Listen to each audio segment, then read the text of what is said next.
Hello once again everyone, and welcome back to Moveset Breakdowns. So, in case you've never seen the show before, this is not a realism analysis. Instead, what this is meant to be is just one guy with fencing experience going over movesets of video game and recently TV and movie characters, and talking about what pieces make up their fighting styles, as well as seeing what we can infer about the character from their movements. Now, because of that, you're not going to hear me saying spinning is bad or this isn't realistic, etc. I will occasionally compare it to what fencing knowledge I have, especially if I have a little bit more grounding in the source, but other channels do that better than me. So, today we're going to be tackling, in case it wasn't obvious, Ghost of Tsushima. And I'm very much looking forward to doing this because it's been one that I've wanted to do basically since I started this series. In fact, I started it around the time the game came out.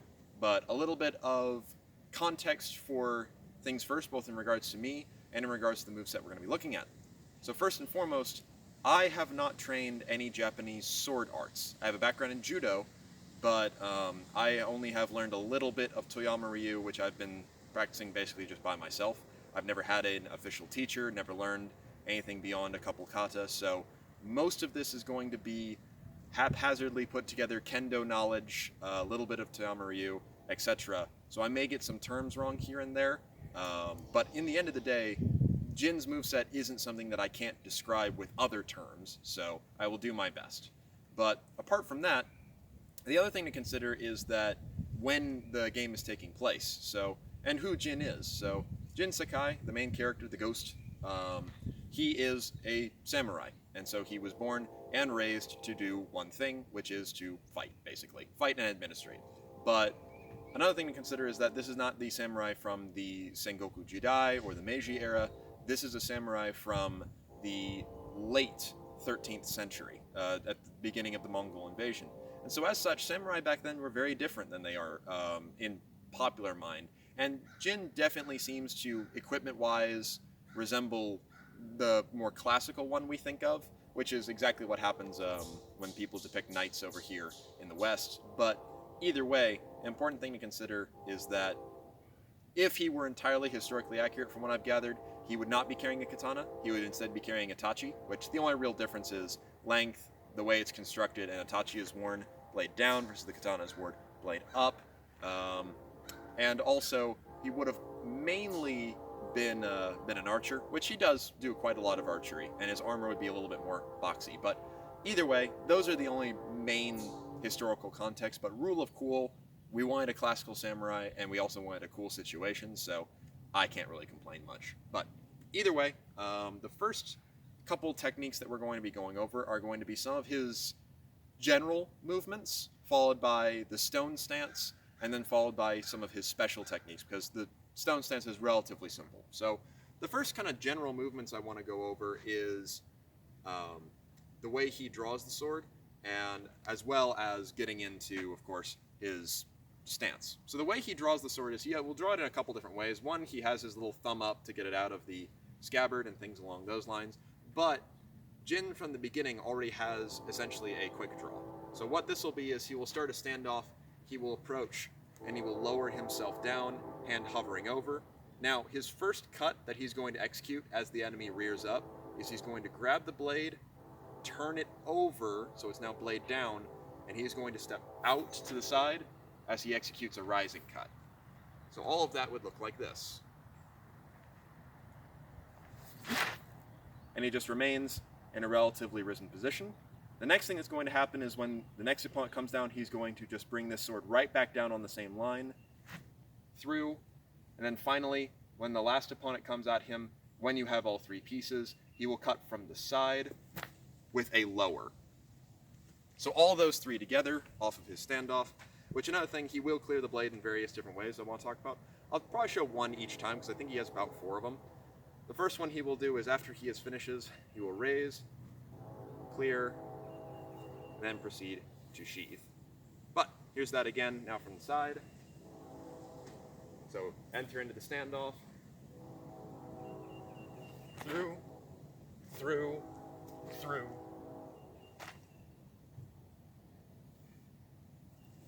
And that's it. Now, that's his quick draw. He does also use that same pattern again later, so we will see it again. But for the rest of his movements, he's going to take an actual guard. For this, I will ditch the belt. But for the rest of his attacks, he's going to be moving around and fighting in a couple different ways. So his first stance is the stone stance, which seems to be his home stance. In fact, most of the Tsushima Islanders seem to use a variation of stone with occasional little tricks thrown in, but for the most part, everyone seems to be fighting out of it, versus the Mongols, the ones who really bring in the water stance. But either way, the stone stance guard is basically just Hasso, which is very similar to Vamtag if you've done the German system, except my elbows are going to be more out, the blade is slightly more withdrawn, and I'm generally just standing a little bit more upright as opposed to slightly forward or slightly back. And that is one thing I definitely appreciate about the way Jin moves and takes his guards. It always accommodates for his armor. Most games when they render armor, especially chess pieces, they kind of bend with the character. Jin's is uncompromising, and so it looks like he has to move around it, which I really appreciate. But either way, very erect stance, very wide stance. And from here, his general movement will be, he'll stay in guard somewhat, but most times when he executes a dodge or something along those lines, he will drop down into this kind of open stance, which this is basically the universal video game I am dodging stance. I've just kind of noticed that recently. And it doesn't particularly matter which way he ends up stepping. He will either return back to guard or we will execute cuts out of here, which I'll show again in a moment. Now, the other thing he will do from here is his block. Now, his block is just blocking stance, is just bringing the sword across, but if you aren't moving while you do it, you will see that he slightly shifts his weight onto his lead leg and turns his hips a little bit with it to cover himself. Now, he'll do various different blocks with this. When an attack comes in, he will usually move with it. So for example, if the attack is coming in this side, he will step out and he'll add that slight expulsion. Versus other times with cuts coming more from below, he will expulse it out to the side, things along those lines. But he's always going to be moving with his parries, which is very good advice. But that's his basic stance. Let's talk about his attacks. Now, he has a couple different attacks. He has 3 thrusts, he has a form of heavies and a form of lights. So when it comes to his thrusts, that's where things get rather interesting in my opinion, because I hadn't seen a ton of thrusts utilized, and Jin's thrust is actually one that's very familiar to me. So what he'll do is he will fold into this position. Now this looks a lot like Schlüssel from the German system, which means key, and he executes it very similar. The only thing he doesn't do is normally with key, I'd turn over and extend my arms all the way. He instead just extends them straight. And where he's going to be thrusting is usually around armpit level or into throat. Hoping probably to get beneath the mempo. But he won't execute thrusts lower than that or higher than that. But what it's going to look like when you execute this is you'll just fold back and you're going to do a gather thrust. So I'll show that again. Fold back, gather thrust. And I love this thrust a lot because it really does just bury itself in the target. It's one of the very few thrusts I've seen in games where it's not overemphasized and thus looks cartoonish, nor is it undersold. It's just right. But either way, he'll execute 2 thrusts like that. So he will fold into it, gather thrust, then from here he'll do a transition. So we're ending here. He will pull back into a kind of Chudan-like position, then execute another thrust from here. Now this one was relatively difficult for me to see because his body usually blocks it in most of the footage that I could find, as I do not own a PS4 and so cannot play. But either way, it seems to be just a thrust from here to here, so nothing too crazy. So altogether, that thrusting combo would look like so.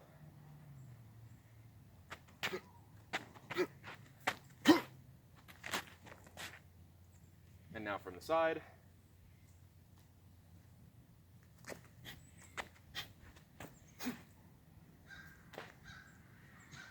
Nothing too complicated, but pretty cool. So now let's talk a little bit about his cuts. Now, actually, one more point that I want to bring up. Sometimes when he does a rising cut, he will execute a thrust off of it, but rather than thrusting from here, he will turn over and then thrust, which is interesting because later, when you fight one of the enemies, who is a Tsushima Islander, he executes this thrust, but he does it off of this side. Jin does not. So, just an interesting little detail there. But, anyway, next up we have cuts. Now, Jin does cuts in two ways. He'll do a heavy cut or a light cut. When he does his heavies out of stone stance, he's going to cover a lot of distance via use of this little gathering step slash small passing step footwork. Now, what he's essentially doing is he's covering ground, building up power. He'll set his hip in and cut, or he'll set his foot down and then pass off of it, depending upon distance, etc. But what that's essentially going to look like is we're here, and he will then cut through.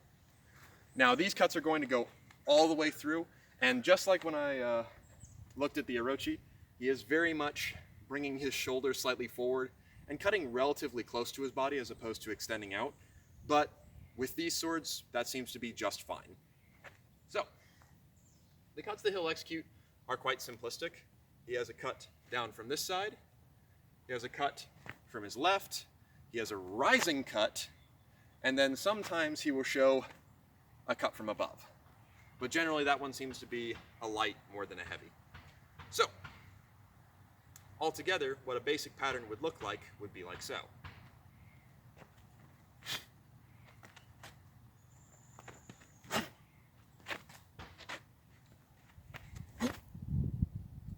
And on his lights, his heavy unter as well, he does have his arm a little more withdrawn, and the cut is overall a little bit shorter as opposed to I would extend it out. But again, that just seems to be the cutting style, which works just fine with the rest of his moveset. So here are those from the side.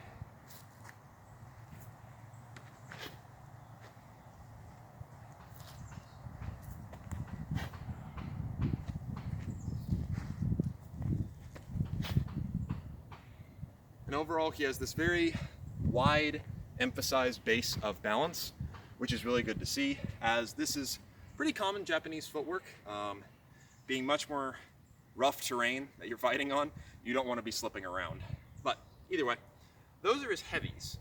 And then, like I said, sometimes he will throw a cut from here that kind of stops and goes out, very kendo-like.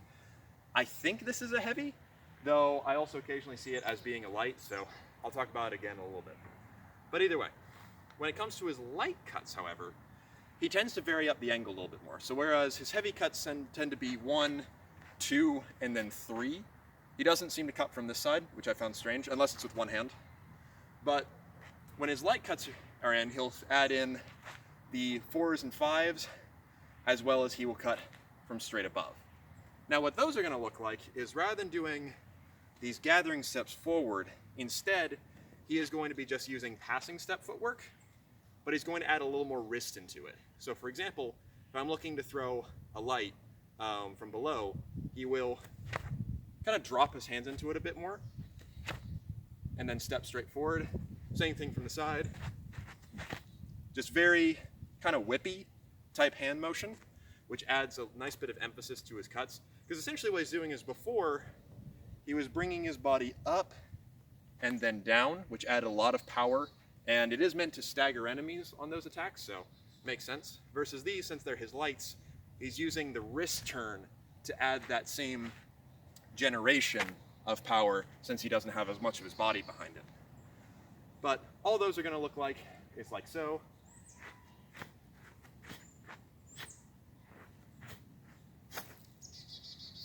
Relatively simple. I'll do that again. And he does seem to end a little bit more out as opposed to through as a note on these, but couldn't confirm it. Sometimes he will also go ahead and cut straight down all the way into, cannot remember the name for this one, but either way, he'll cut all the way down, which is quite cool to see, and he does that with a very nice bit of just passing step footwork, and that one looks really solid when he does.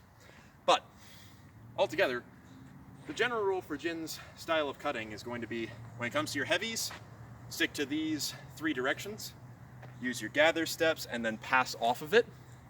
When it comes to your lights, use your wrist to make up for not having that same power, and just simple passing step footwork. And then of course, add in the nice straight down, which I'm a big fan of. But anyway, for the most part, that's pretty much his stone stance. The other things I want to talk about are when he hits the target, what he does, as well as the special moves. So let's get on to that. So when he hits the target, one of two things will happen. Either he'll pass all the way through the target, so cut through them, at which point he'll just go ahead and roll with that cut. So for example, if he cuts through a target, boom, he'll go ahead and step out and be ready to fight his next opponent. He doesn't go up into Judon like I do, that's just habit and I don't know why.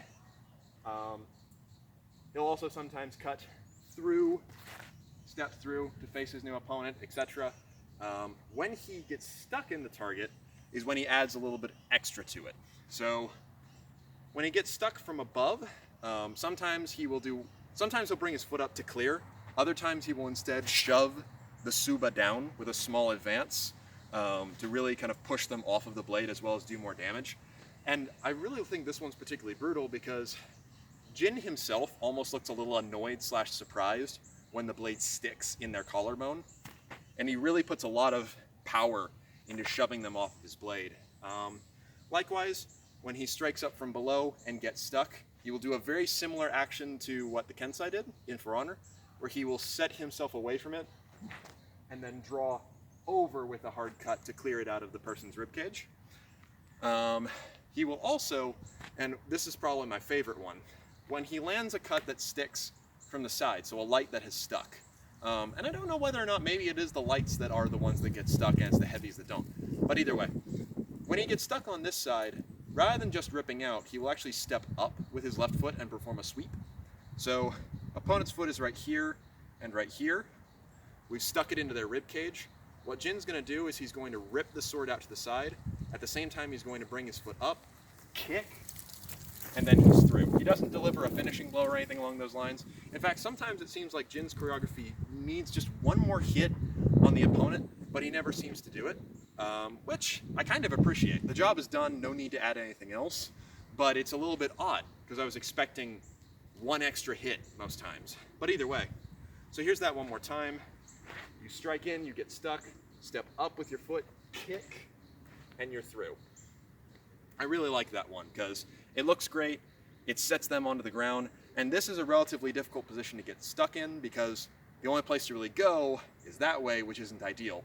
Here, it's not too hard, he just adds a little emphasis and gets out that way. But, other couple things he does is he will do a run-by stab, which is particularly brutal. So if an opponent is somewhat downed, he'll run up and he will go ahead and go into full ice pick, stab it into the opponent, and then as he steps forward, rip it out in that manner, which is just all sorts of brutal. So here's that once again. He's running up, through, rip, no problem, run to the next. Kind of the final couple things he does is his parries and his evasions. So when it comes to his parries, the parry style that he's using, so we already talked about basically blocking, right?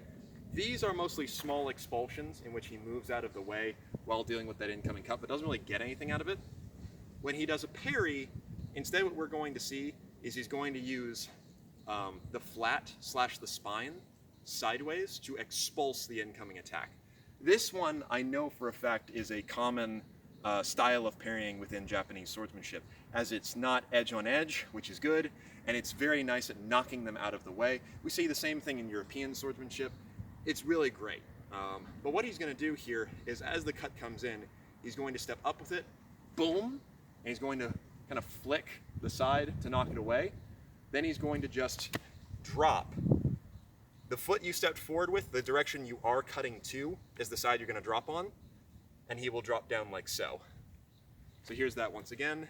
In comes an attack, so our blocking, right? And that is another thing. If you stand in this blocking stance, it's very easy for me to push and pull. So boom, which expulses quite nicely. You'll also see stances like this that use to do the same thing. But anyway, we're here, parry, cut, and just through. Now he's a lot wider than I am, normally more over here. I don't quite trust myself to do that quite yet. He will do it on the other side as well. I'm not quite sure how he does that one, but it seems he may be doing it from his open stance, just boom, here. So overall, pretty simplistic, just dropping down out of the way as you execute your cut. Now on his evasion, he gets another sneaky little technique. So we've already talked about how he'll just dodge out of the way, but the style in which he's dodging is what's interesting. So within Japanese swordsmanship, I see this quite often, where attacks will come a lot more vertically than I'm used to, and as such, and because they're going for deep target, there's no caginess. It's very easy to use essentially a compass step with a small adjustment step of your lead foot to move out of the way of incoming cuts. So I've seen many instances of people, they'll be standing, the cut will come in, 1, 2, they're out of the way, then they can execute whatever they need to do. This same exact style of sword work is also done, on the other side or in European sources, where we'll step out as we suppress. So that's a we all use the sword kind of the same way type movement. But Jin takes it a step further. So he's already shown that he can just step out of the way of most cuts. He's very good at that. And he never tries to duck. He'll always keep perfectly erect and just step out of the way, which is very impressive. But from here, if he gets a perfect dodge, what he'll do is he'll reverse his hand, so that way it ends up blade up, and then execute a thrust going under his arm. Very similar to the way the Orochi did, except rather than being here, we're going to be here. And it's going to be a little bit more straight as opposed to up. So, what's going to happen is we're in guard, here comes the attack, we're going to step out of the way, and at the same time we're going to reverse our hand. So now, thumb to thumb, it's going to go underneath my elbow, quick little thrust, just straight in, then we're going to just rip it out, and we're back into guard. So here's that once again. What would be the best way to show this? This way would be the best way to show this. I'm here, perfect dodge, thrust, rip, we're good. And he will do this on both sides. On the other side, I'm not entirely sure what his hand is doing. And I want to talk about this a little bit, because in order to pull this off, right, so I dodge that way, I need to reverse and switch my left hand to get above, because if I just reverse it, yes I can, but putting it underneath my elbow kind of interlaces my arms like that, and it doesn't quite make sense. If I move it above, it's no problem. It's quite easy to do, actually. And my other option is I can't really reverse my lead hand. So I believe what Jin is doing is he's stepping out, and he's taking his hand off, putting it over, and then thrusting, but I can't actually confirm that. But either way, that one, once again, just step, thrust, rip, we're through. Show that again. Out, thrust, rip. No problem. So those are his flawless deflections and his flawless parries. Now let's talk about, flawless dodges.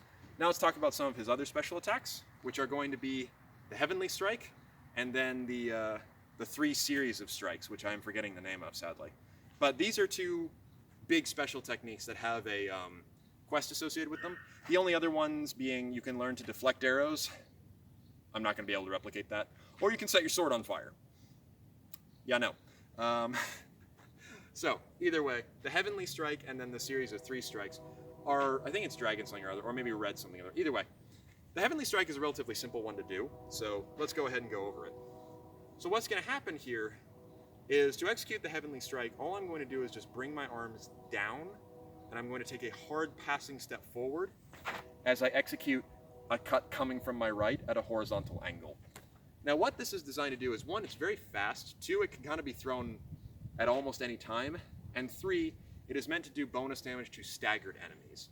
So for example, I take my block, here comes someone, I parry, I hit, I've staggered them, I step up, boom, that's the finishing cut. Things along those lines. Now, Jin covers a lot of ground with this, more ground than I probably can cover, even though I'm, in theory, much taller than him. But all essentially you're going to do is just bring it down, really shove your foot forward, step slightly offline, and just keep your arms extended, and you'll cut nice and cleanly. This cut seems to go at neck level for average-sized people. The bigger guys, it tends to hit them under the arms, which is great if you can catch them rearing up, just boom, right underneath. Same with normal-sized enemies. If they do this, it's great to execute. But one more time, we're here,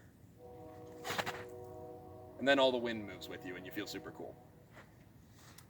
Now, the final special technique you can learn that I've forgotten the name of, shame, is going to be basically the same as when we did the draw, right?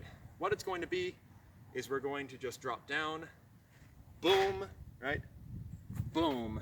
Then we're going to boom all the way through. So nothing too complicated, really. It's just the same exact pattern as we did when we quick drawed. So just 1, 2, 3, and we're through. But that one, he uses it to cover sometimes large distance. So he will, for example, if there's an enemy here, here, and there, he will cut the first one, cut the second one, cut the third one at just unearthly speed. So I have no idea how I'm supposed to replicate that one. But altogether, that's pretty much the first bit of Jin's moveset. So we've gone over his blocks, his parries, his dodges, his stone stance, as well as how he thrusts and how he cuts. Next week, or whenever I film this next, might be sooner than that because I've got nothing else to do, we'll be going over his water stance and the fun stuff from there. I'm gonna just split each stance into a different video because they do deserve that attention, and especially in regards to the moon stance, I need a lot of practice on my kicks. But all in all, I hope you guys enjoyed that, and we will go over some other movesets another time.